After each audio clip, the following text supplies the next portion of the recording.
미안합니다. 소문을 믿었습니다. 정장 차림의 60대 남성이 좁은 재본소 바닥에 무릎을 꿇었습니다. 그는 문화재단 이사장 한도윤. 그의 앞에 선 여자는 27살 문아린. 낡은 골목 재본소를 운영하는 고시원 방화범이라는 소문의 주인공이었습니다. 하지만 진실은 달랐습니다.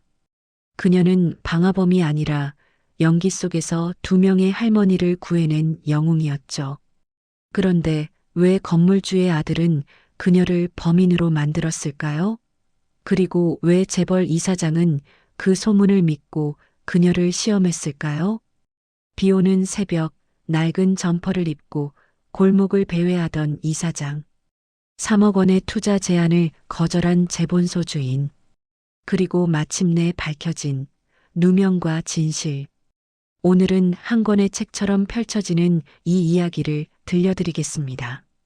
영상이 도움이 되셨다면 구독 버튼과 좋아요 한 번씩 눌러주세요.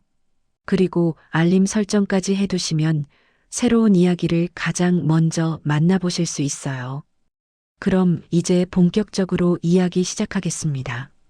새벽 5시, 서울 어느 오래된 골목, 비가 내리고 있었습니다. 한도윤은 낡은 점퍼깃을 세우고 모자를 깊숙이 눌렀었습니다. 평소 입던 맞춤 정장이 아니었습니다. 비서 김 과장이 급하게 구해온 낡고 허름한 차림이었죠. 이사님, 정말 직접 가시겠습니까? 제가 다녀와도. 아니, 내가 직접 봐야 해. 한도윤은 차에서 내리며 단호하게 말했습니다. 그는 한국문화재단 이사장이었습니다. 수십 개의 문화공간을 운영하고 연간 수백억 원의 예산을 다루는 사람이었죠. 그런 그가 왜 이런 새벽, 이런 골목에 서 있는 걸까요? 이유는 하나였습니다. 아들 때문이었습니다. 한서진 31살. 유명 건축회사의 도시 디자이너였습니다. 해외 유학을 마치고 돌아와 굵직한 프로젝트들을 성공시킨 한도윤의 자랑이었죠. 그런 아들이 석 달 전 집에 와서 말했습니다. 아버지, 결혼하려고 합니다. 한도윤은 기뻤습니다.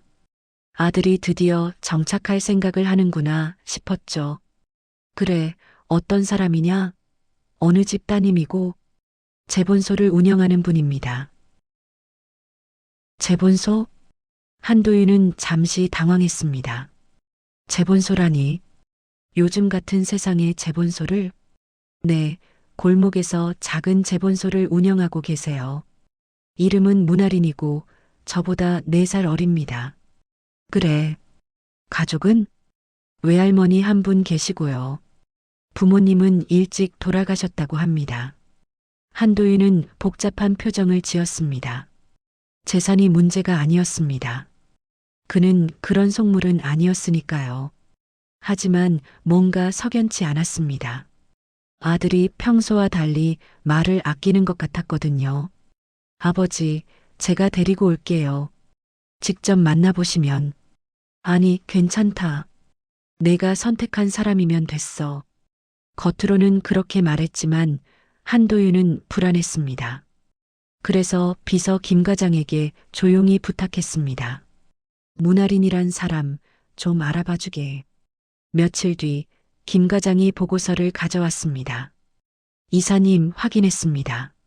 문아린 27세 종로구 영동에서 아린 재본소를 운영 중입니다. 대학은 중퇴했고 5년 전부터 재본소를 운영해 왔다고 합니다. 가족은? 외할머니 한 분 계신데 치매를 앓고 계시다고 합니다. 요양원이 아니라 본인이 직접 모시고 있고요. 여기까지는 괜찮았습니다. 하지만 다음 말이 문제였습니다.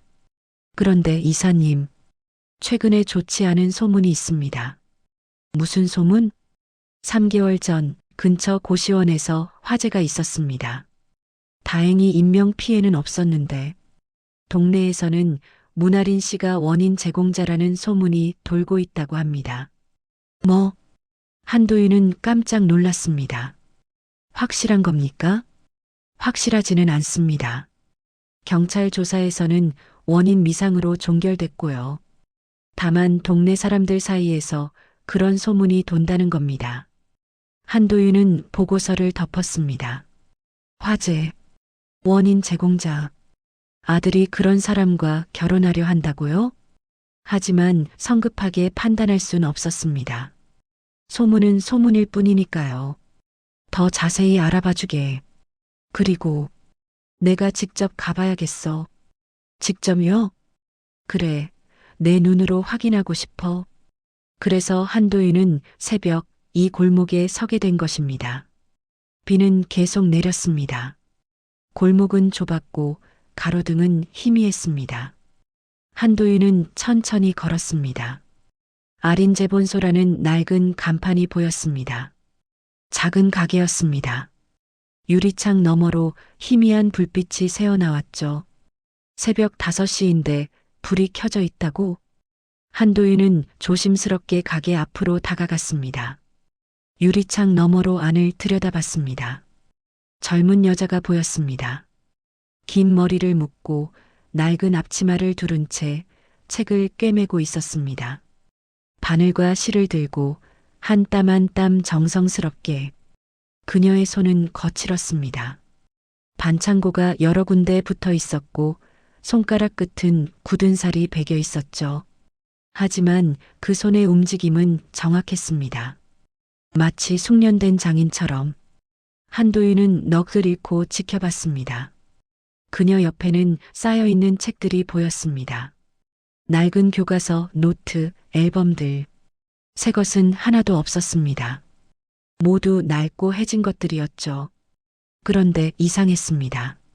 이런 새벽에 이렇게 낡은 책들을 수선한다고요? 돈이 될까요?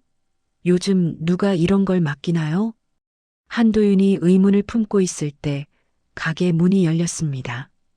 여자가 밖으로 나왔습니다. 문아린이었습니다.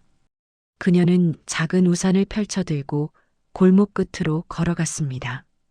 한도윤은 본능적으로 뒤를 따랐습니다. 아린은 골목을 빠져나가 큰 길로 나갔습니다. 그리고 24시간 편의점으로 들어갔죠. 한도윤은 멀찍이 서서 지켜봤습니다. 잠시 후 아린이 나왔습니다.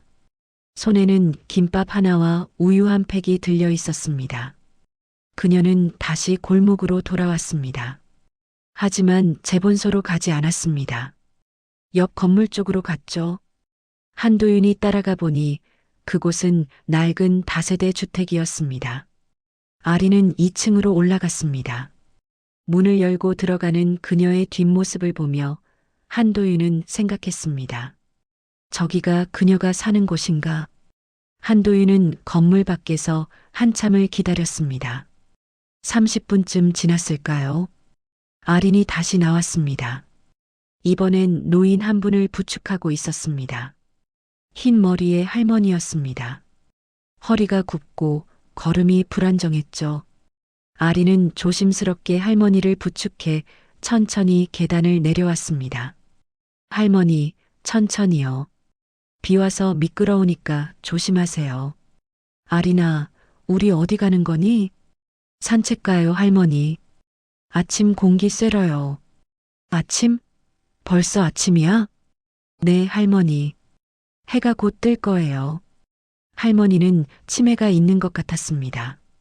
같은 질문을 반복했고 아린은 인내심 있게 대답했죠. 한도윤은 숨죽이고 지켜봤습니다.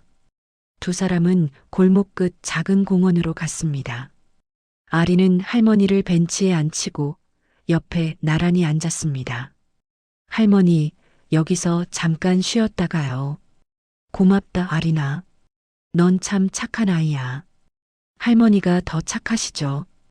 아린은 가방에서 수건을 꺼내 할머니의 손을 닦아줬습니다.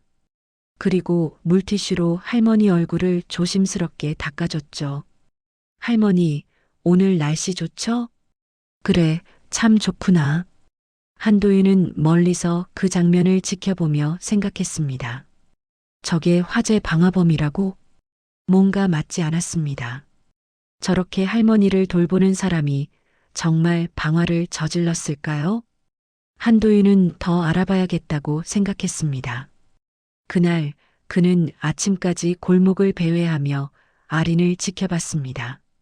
아린은 할머니와 산책을 마치고 집으로 돌아갔습니다.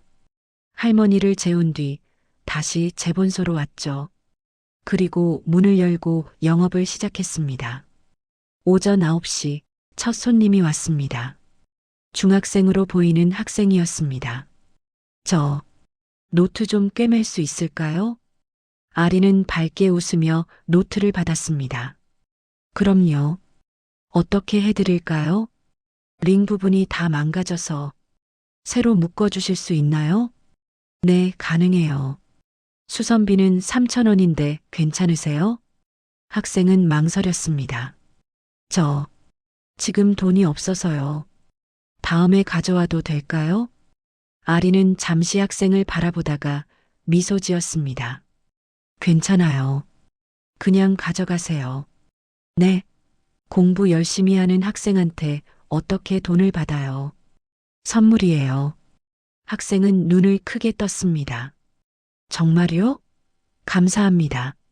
아리는 자리에 앉아 바로 작업을 시작했습니다. 망가진 링을 제거하고 새로운 실로 노트를 꿰맸습니다. 10분 만에 작업이 끝났습니다.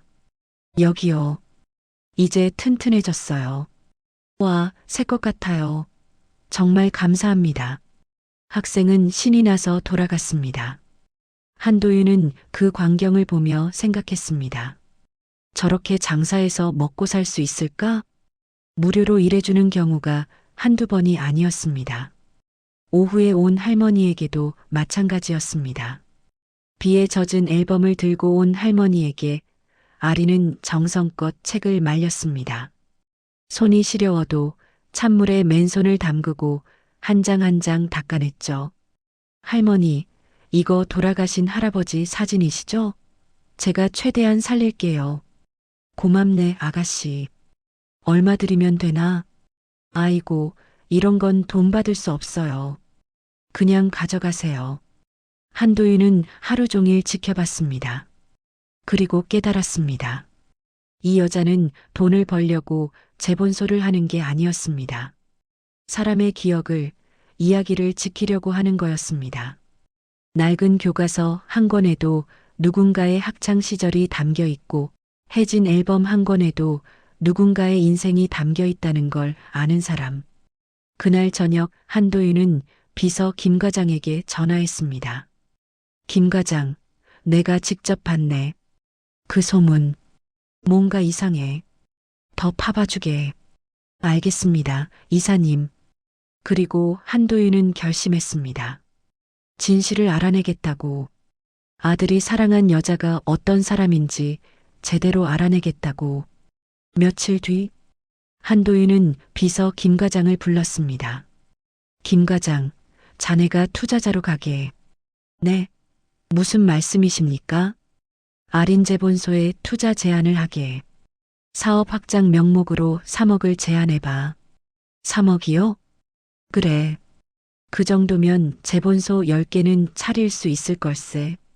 그녀가 어떻게 반응하는지 보고 싶네. 한도윤은 마지막 시험을 하려는 것이었습니다. 돈 앞에서 사람은 본색을 드러낸다고 믿었으니까요. 만약 아린이 순순히 돈을 받으면 그녀는 결국 돈을 좋아하는 사람이라는 증거였습니다.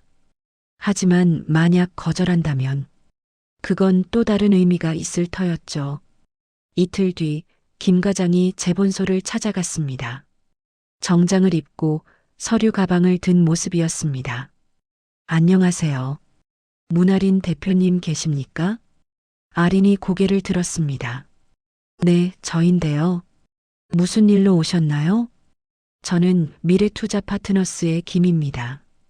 대표님의 사업에 투자를 제안하고자 찾아왔습니다. 투자요? 아리는 의아한 표정을 지었습니다. 김 과장은 자리에 앉아 서류를 꺼냈습니다. 네, 저희가 대표님의 재본소를 주목하고 있습니다. 요즘 같은 디지털 시대에 아날로그 감성이 각광받고 있거든요. 저희는 이 사업을 확장하고 싶습니다. 확장이요? 네, 지점을 내고 온라인 몰도 만들고 프랜차이즈로 확대하면 충분히 수익성이 있다고 판단했습니다. 초기 투자금으로 3억 원을 제안합니다. 3억? 아리는 눈을 크게 떴습니다. 3억 원이요? 네, 대표님 지분 51%를 저희가 가져가는 조건입니다. 하지만 운영은 대표님이 계속하시면 됩니다. 저희는 자금과 경영 지원만 하면 되고요. 김 과장은 계약서를 내밀었습니다. 여기 검토해 보시고 좋으시면 사인해 주시면 됩니다. 아리는 계약서를 받아들었습니다. 그리고 천천히 읽어 내려갔습니다. 3억 원. 그 돈이면 할머니 요양비를 해결할 수 있었습니다. 제대로 된 집도 구할 수 있었고 가게도 크게 확장할 수 있었죠. 하지만 아린의 손은 떨렸습니다. 뭔가 이상했습니다. 죄송한데요.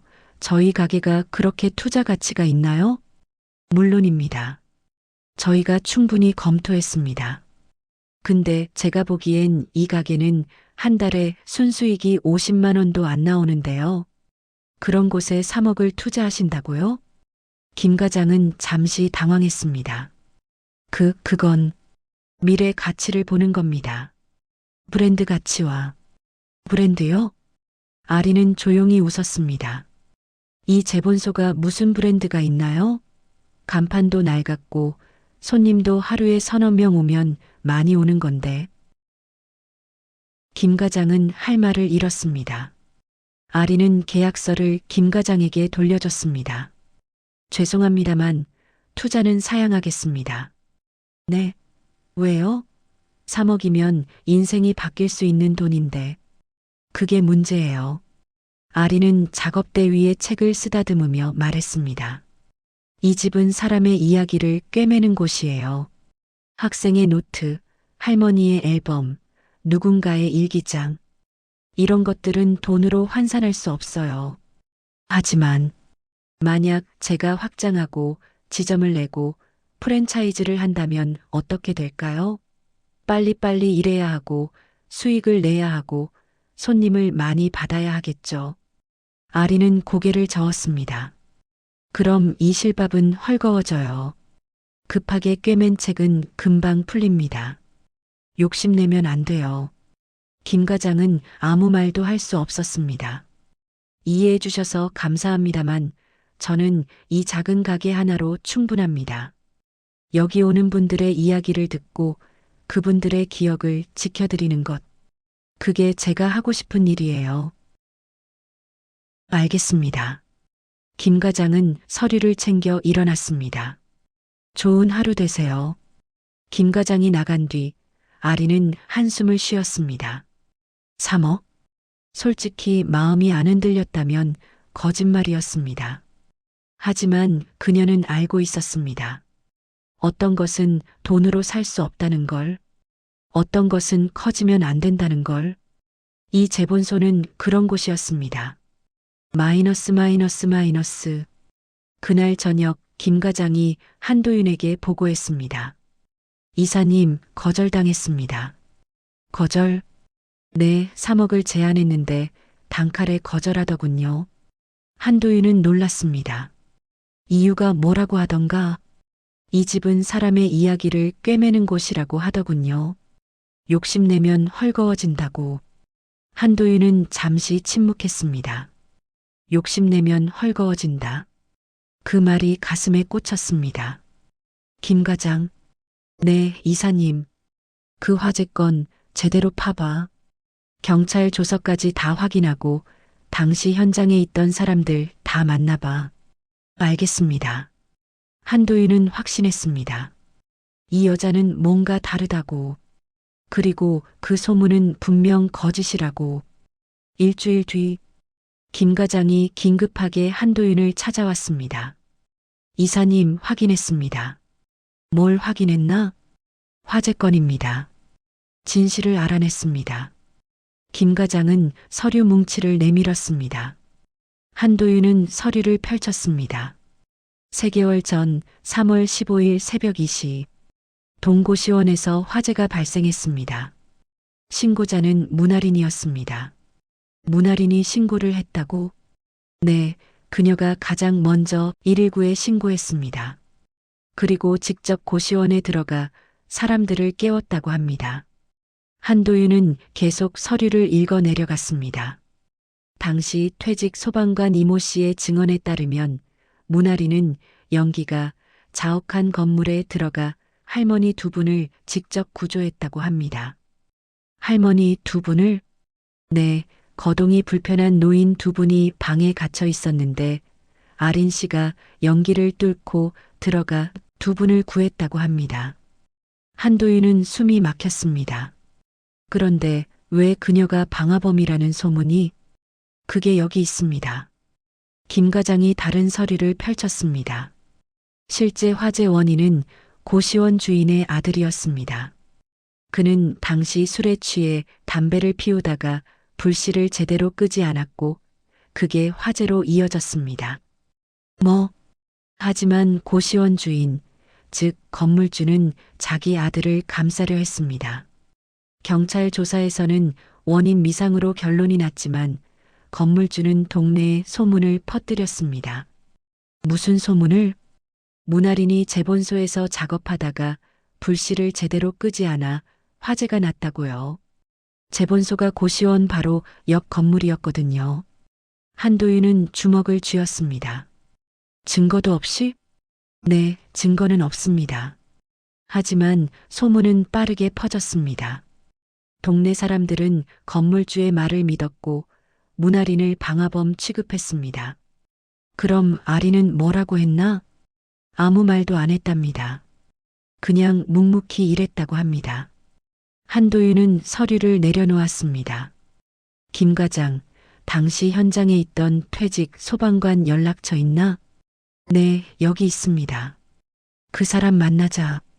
지금 당장. 그날 밤 한도윤은 퇴직 소방관 이철수 씨를 만났습니다. 60대 중반의 남자였습니다. 소방관으로 30년을 일하다 퇴직한 사람이었죠. 안녕하십니까? 한도윤입니다. 아, 네. 김 비서님한테 연락받고 왔습니다. 무슨 일로 저를? 3개월 전 고시원 화재건에 대해 여쭤보고 싶습니다. 이철수는 고개를 끄덕였습니다. 아, 그 사건. 기억하죠? 당시 상황을 자세히 말씀해 주실 수 있습니까? 이철수는 차를 한 모금 마시고 입을 열었습니다. 그날 새벽이었어요. 저는 그 근처에 살거든요. 사이렌 소리에 깨서 나가봤죠. 그리고 이미 소방차가 와 있었어요. 불길이 꽤 컸습니다. 고시원 2층에서 연기가 막 나오고 있었어요. 그때 문아린 씨를 보셨습니까? 네, 봤습니다. 처음엔 구경하는 사람인 줄 알았어요. 근데 그 아가씨가 갑자기 건물 안으로 뛰어들어가더군요. 뭐라고요? 네, 소방관들도 막았어요. 위험하다고. 근데 그 아가씨가 소리쳤어요. 2층에 할머니 두 분 계세요. 거동 못하세요. 하고요. 이철수는 당시를 떠올리며 말을 이었습니다. 소방관들이 들어가려는데 그 아가씨가 더 빨랐어요. 자기가 구조를 먼저 나섰죠. 저도 전직 소방관이라 뒤따라 들어갔습니다. 그래서요? 연기가 자욱했어요. 앞이 안 보일 정도로. 근데 그 아가씨는 정확히 할머니들 방을 찾아갔어요. 문을 박차고 들어가서 할머니 한 분을 업었습니다. 업었다고요? 네, 그 마른 몸으로 할머니를 업고 나왔어요. 그리고 다시 들어가서 두 번째 할머니도 구했습니다.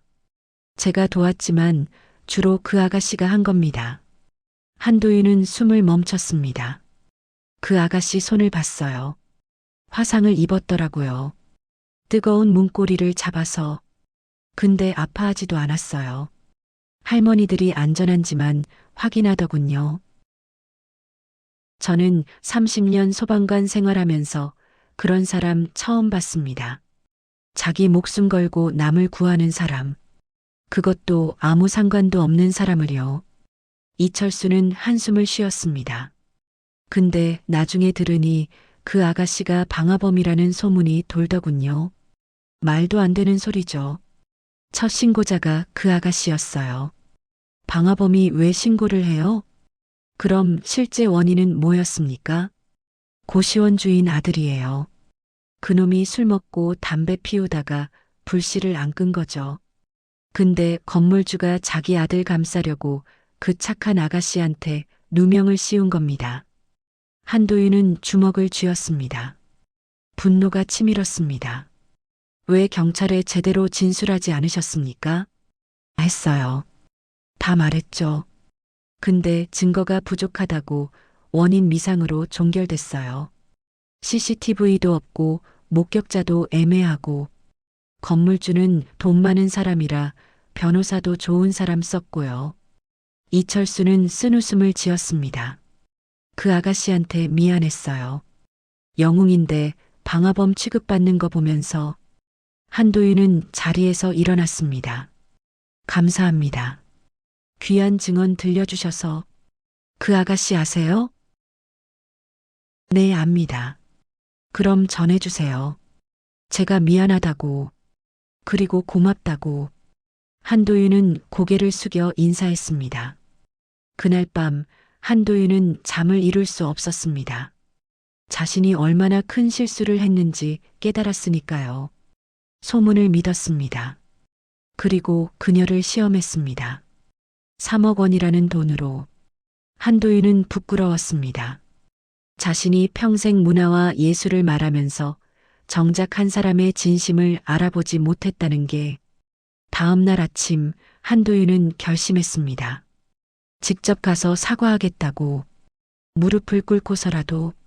다음 날 오후 한도윤은 정장을 입고 재본소 앞에 섰습니다. 이번엔 낡은 점퍼가 아니었습니다. 제대로 된 모습으로 제대로 된 사과를 하기 위해서였습니다. 심호흡을 한 번 하고 문을 열었습니다. 종이 딸랑 소리를 냈습니다. 아린이 고개를 들었습니다. 어서 오세요. 그녀의 말이 멈췄습니다. 한도윤을 알아본 것입니다. 서진 시아버님? 그렇습니다. 한도윤은 문을 닫고 안으로 들어왔습니다. 혹시 무슨 일로? 나는 서진의 아버지요. 그리고 한도윤은 잠시 말을 멈췄습니다. 그리고 천천히 무릎을 굽혔습니다.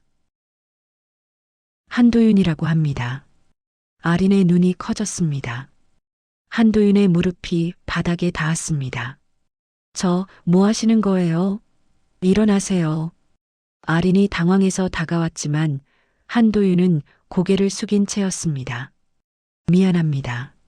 네, 당신을 오해했습니다. 소문을 믿었고 의심했습니다. 아린은 말을 잇지 못했습니다. 그리고 시험했습니다.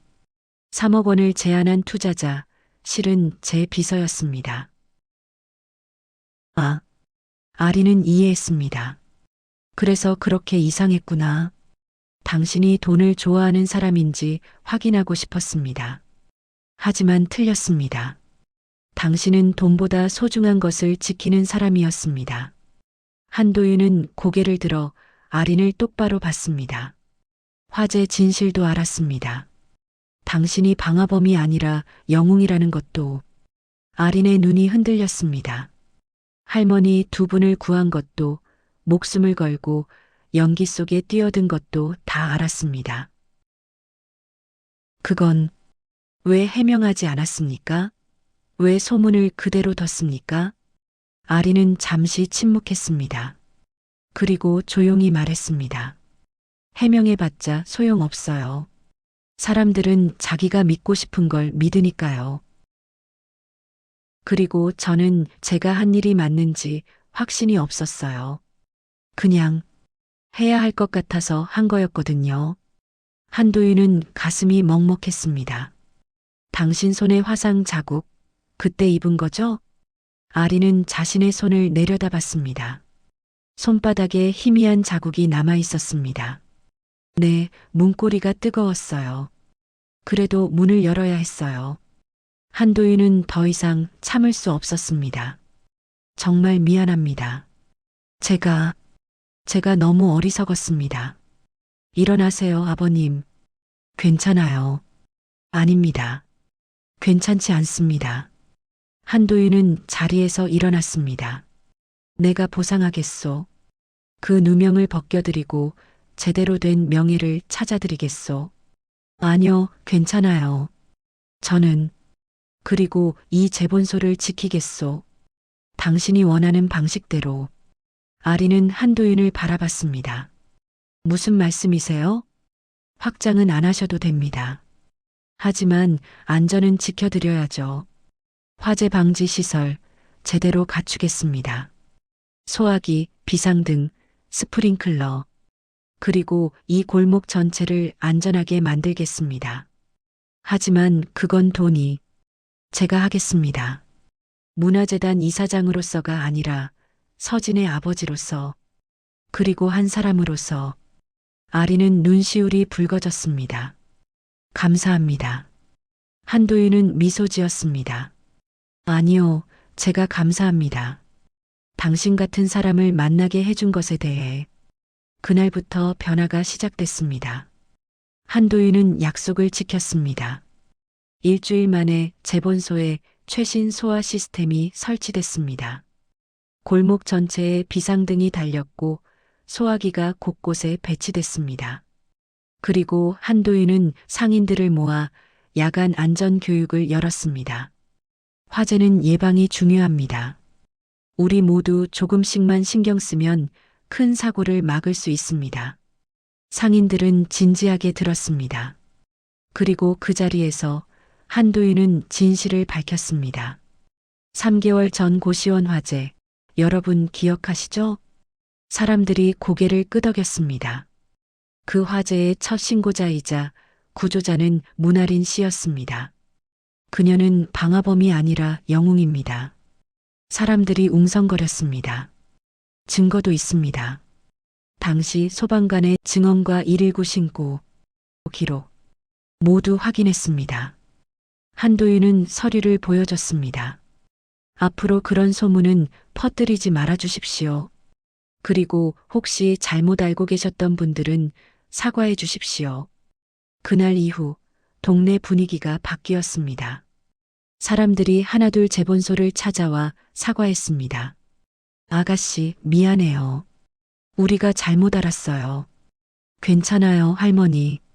다들 몰라서 그러신 거예요. 아리는 웃으며 받아들였습니다.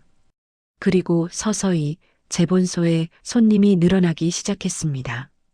오해가 풀리자 사람들은 아린의 진심을 알아봤습니다. 며칠 뒤 아린은 한도윤을 찾아왔습니다. 손에는 작은 앨범이 들려 있었습니다. 아버님, 이거 보여드리고 싶어서요. 뭡니까? 외할머니의 앨범이에요. 아린은 앨범을 펼쳤습니다. 낡은 사진들이 가득했습니다. 흑백 사진, 바랜 컬러 사진들. 할머니는 치매가 오셔서 많은 걸 잊으셨어요. 가족도, 이름도, 심지어 저도 가끔 잊으세요. 아린의 목소리가 떨렸습니다. 하지만 이 사진들을 보면 가끔 기억하세요. 아, 이게 내 남편이구나. 이게 내 딸이구나. 아린은 앨범의 실밥을 쓰다듬었습니다. 이 실밥은 삐뚤빼뚤해요. 제가 처음 제본을 배울 때 만든 거거든요. 서툴러서 자꾸 실수했어요. 근데 이게 가장 든든해요. 왜냐하면 제 마음이 담겼거든요. 할머니를 지키고 싶은 마음. 한도윤은 앨범을 조심스럽게 받아들었습니다. 삐뚤빼뚤한 실밥이지만 튼튼했습니다. 돈으로는 꿰맬 수 없는 자리예요. 아린의 말에 한도윤은 고개를 끄덕였습니다. 그렇습니다. 돈으로 살 수 없는 것들이 있지요. 네, 그래서 저는 이 일을 계속하고 싶어요. 사람들의 기억을 지키는 일. 한도윤은 앨범을 돌려주며 말했습니다. 제가 배워야 할 것 같습니다. 당신한테서. 네. 나는 평생 문화와 예술을 말했지만 정작 진짜 가치가 뭔지 몰랐습니다. 당신이 가르쳐 주셨습니다. 아리는 미소 지었습니다. 저도 배웠어요, 아버님께. 뭘 배웠습니까? 사과하는 법이요. 잘못을 인정하고 무릎 꿇는 것. 쉽지 않은 일인데 아버님은 하셨잖아요. 한도윤은 웃었습니다. 그건 당연한 겁니다. 아니에요. 대부분의 사람들은 자기 잘못을 인정 안 해요. 특히 높은 자리에 있는 사람일수록요. 한도윤은 아린의 말에 깊이 고개를 끄덕였습니다. 그리고 그날 그는 아들에게 전화했습니다. 서진아, 네 아버지. 우리가 배워야 할 사람은 우리다. 네, 문아린 씨 말이다. 그 사람한테서 배워야 해. 진짜 가치가 뭔지. 서진은 웃었습니다. 알고 계셨군요, 아버지. 늦게라도 알았다. 그리고 서진아. 네, 좋은 사람 만났구나. 평생 잘해라. 감사합니다, 아버지. 한도윤은 전화를 끊고 창밖을 바라봤습니다. 골목이 보였습니다. 작은 재본소의 불빛이 따뜻했습니다. 석 달이 흘렀습니다. 골목은 완전히 달라졌습니다. 안전시설이 갖춰졌고 상인들은 서로를 돌봤습니다. 그리고 재본소는 여전히 그 자리에서 사람들의 이야기를 꿰매고 있었습니다. 어느 토요일 오후 한도윤이 재본소를 찾아왔습니다. 이번엔 아들 서진과 함께였습니다. 아버지, 이게 재본소예요. 응, 여러 번 왔었지. 네. 서진은 놀랐습니다. 몰래 왔었어. 아린 씨가 어떤 사람인지 알고 싶어서. 아버지, 미안하다, 서진아. 내 선택을 믿지 못했어. 서진은 고개를 저었습니다. 아니에요. 이해해요. 두 사람이 가게 문을 열었습니다. 아린이 반갑게 맞았습니다. 어서 오세요. 아린 씨, 오늘 부탁드린 거 됐나요? 한도윤이 물었습니다. 네, 완성했어요. 아린은 뒤에서 무언가를 꺼내왔습니다. 책 한 권이었습니다. 가죽으로 장정된 아름다운 책. 이게 뭐예요? 서진이 물었습니다. 아버지께서 부탁하신 앨범이에요. 한도윤은 책을 펼쳤습니다. 첫 페이지에는 오래된 사진이 있었습니다. 젊은 부부의 사진. 한도윤과 돌아가신 아내였습니다. 아버지, 내 어머니 사진이다. 내가 가지고 있던 걸 모아서 앨범으로 만들었어. 다음 페이지에는 어린 서진의 사진들이 있었습니다. 돌잔치, 입학식, 졸업식. 우리 가족의 이야기야. 한도윤의 목소리가 떨렸습니다. 나는 바빴어. 재단 일로. 항상 내 어머니한테 미안했지. 함께 시간을 못 보내서. 아버지. 그리고 내 어머니가 돌아가시고 나서는 더 미안했어. 추억을 제대로 남기지 못한 것 같아서. 한도윤은 앨범을 쓰다듬었습니다. 아린 씨가 이렇게 만들어줬어. 우리 가족의 이야기를 한 권의 책으로. 서진은 눈시울이 붉어졌습니다.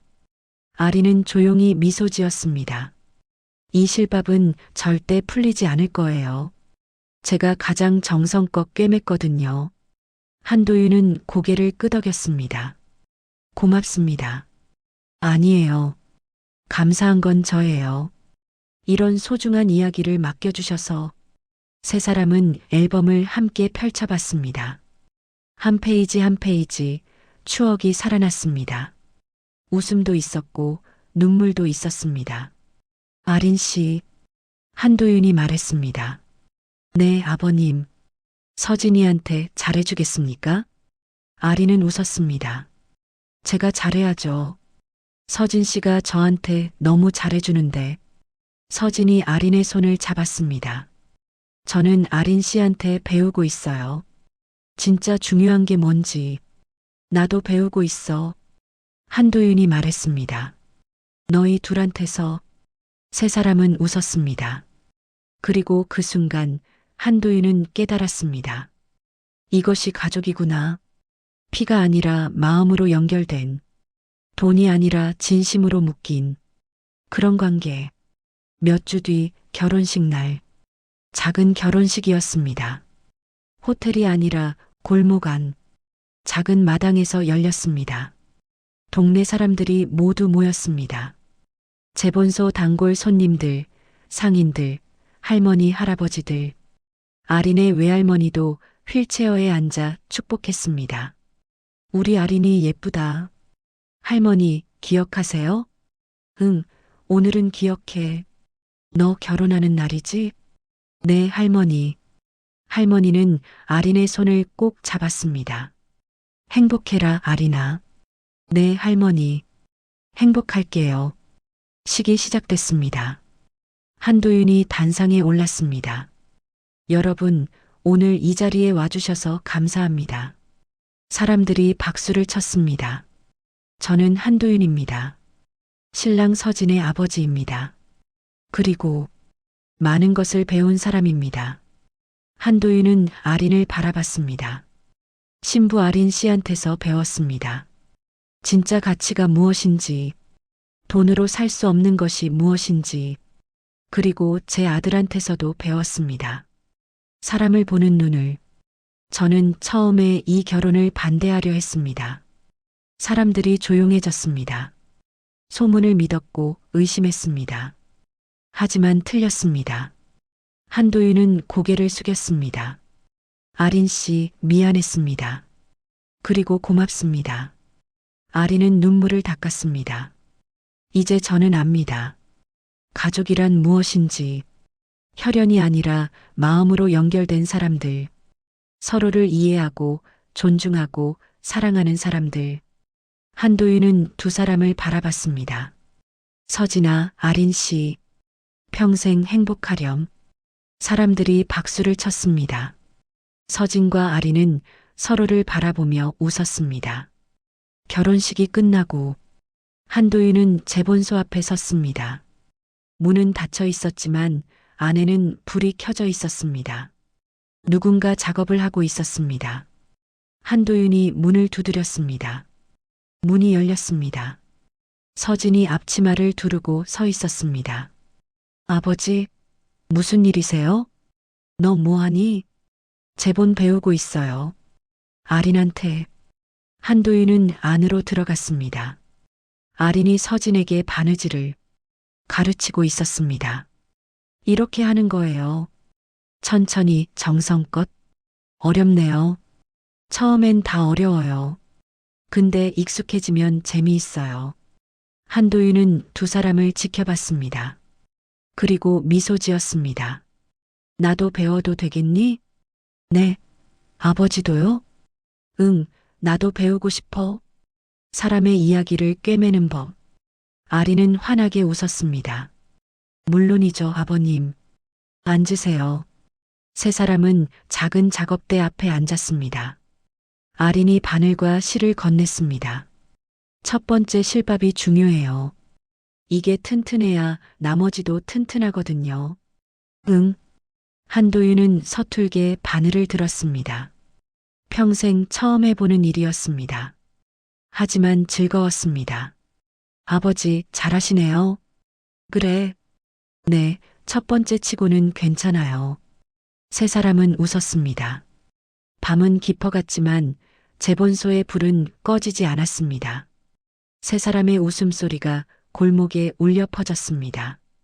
그리고 그렇게 세 사람의 삶은 한 권의 새 책으로 묶이기 시작했습니다. 1년 뒤, 재본소는 여전히 그 자리에 있었습니다. 크기는 그대로였지만 의미는 더 커졌습니다. 동네 사람들의 기억을 지키는 곳, 가족의 이야기를 꿰매는 곳, 그리고 진심을 배우는 곳. 한도윤은 이제 일주일에 2번씩 재본소를 찾았습니다. 재단 일도 중요하지만 이곳에서의 시간이 더 소중했습니다.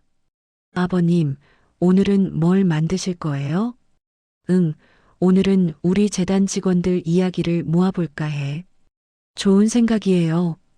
한도인은 직원들의 사진과 편지를 모았습니다. 그리고 한 권의 책으로 만들었습니다. 우리 재단의 사람들이라는 제목으로. 그 책을 받아본 직원들은 감동했습니다. 이사님, 감사합니다. 우리가 이렇게 소중한 존재였나요? 그래, 너희는 늘 소중했어. 내가 표현을 못했을 뿐이지. 한도인은 배웠습니다. 사람의 가치를 알아보는 법, 진심을 담는 법, 그리고 그것을 표현하는 법. 아린한테서. 어느 가을 저녁, 한도인은 재본소에서 서진 아린과 함께 차를 마셨습니다. 아버님, 좋은 소식이 있어요. 아린이 수줍게 말했습니다. 뭔데? 저, 아기가 생겼어요. 한도인은 잠시 멍했습니다. 그리고 환하게 웃었습니다. 정말? 정말이니? 네, 아버님. 할아버지 되시는 거예요. 한도인은 눈물이 났습니다. 기쁨의 눈물이었습니다. 고맙다. 정말 고맙다. 저희가 더 감사하죠, 아버지. 서진이 말했습니다. 아버지가 저희를 믿어주셔서, 그리고 아린을 받아주셔서. 한도인은 고개를 저었습니다. 아니야. 내가 받은 게 더 많아. 너희한테서 배운 게 얼마나 많은데. 세 사람은 조용히 차를 마셨습니다. 창밖으로 낙엽이 지고 있었습니다. 아버님, 아린이 말했습니다. 네. 아기가 태어나면 아기를 위한 앨범을 만들고 싶어요. 그래, 좋지. 그리고 그 앨범에는 할아버지 이야기도 담고 싶어요. 할아버지가 어떻게 변하셨는지, 어떻게 저희를 받아주셨는지. 한도인은 미소 지었습니다. 그거 좋은 생각이다. 네, 그래야 아기가 알 수 있잖아요. 가족이 얼마나 소중한지, 그리고 사람이 변할 수 있다는 걸. 한도인은 고개를 끄덕였습니다. 그래, 사람은 변할 수 있어. 나처럼. 네, 아버님처럼요. 그날 밤 한도인은 집으로 돌아가며 생각했습니다. 비 오던 그 새벽, 낡은 점퍼를 입고 골목에 섰던 그날. 그때는 몰랐습니다. 자신의 인생이 이렇게 바뀔 줄. 소문을 믿고 의심했던 자신이 무릎을 꿇게 될 줄. 그리고 그 무릎을 꿇는 순간이 인생에서 가장 값진 순간이 될 줄. 한도인은 하늘을 올려다봤습니다. 별이 빛나고 있었습니다. 여보, 보고 있어요? 우리 아들 좋은 사람 만났어요. 그리고 나도 좋은 사람들을 만났어요. 바람이 불었습니다. 마치 대답하는 것처럼. 한도인은 웃었습니다. 그리고 천천히 집으로 걸어갔습니다. 오늘 이야기 어떠셨나요? 때로는 우리의 선입견이, 소문이 진실을 가립니다. 한도윤 이사장은 소문을 믿었습니다. 그리고 시험했습니다. 하지만 진실을 알았을 때 그는 무릎을 꿇었습니다.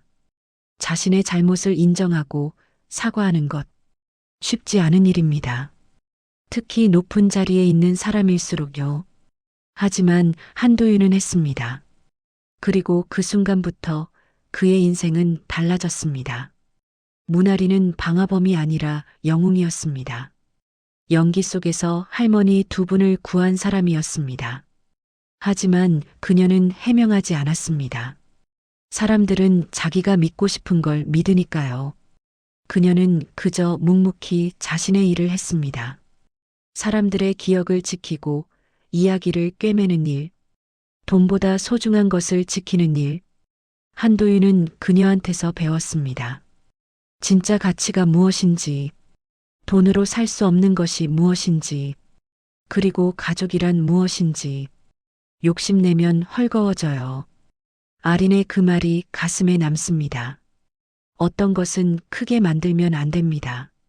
작아도 진심이 담기면 그게 가장 큰 가치입니다. 여러분은 어떠신가요? 혹시 소문만 듣고 누군가를 판단하진 않으셨나요? 혹시 진짜 가치를 놓치고 겉모습만 보진 않으셨나요? 오늘 이 이야기가 여러분에게 작은 울림이 되었으면 좋겠습니다. 사람을 볼 때 소문이 아니라 진심을 보세요. 가치를 판단할 때 크기가 아니라 깊이를 보세요. 그리고 잘못했을 때 인정하고 사과하세요. 그게 진짜 용기입니다. 댓글로 여러분의 생각을 들려주세요. 여러분도 이런 경험이 있으신가요? 소문 때문에 오해받은 적이 있으신가요? 아니면 소문을 믿고 누군가를 오해한 적이 있으신가요? 함께 나누고 싶습니다. 여러분의 구독과 좋아요는 더 좋은 이야기를 만드는 힘이 됩니다. 다음에도 더 감동적인 이야기로 찾아뵙겠습니다. 긴 영상 끝까지 시청해 주셔서 진심으로 감사합니다. 여러분, 오늘도 따뜻한 하루 보내세요. 그리고 기억하세요. 진심은 언제나 통한다는 것을요.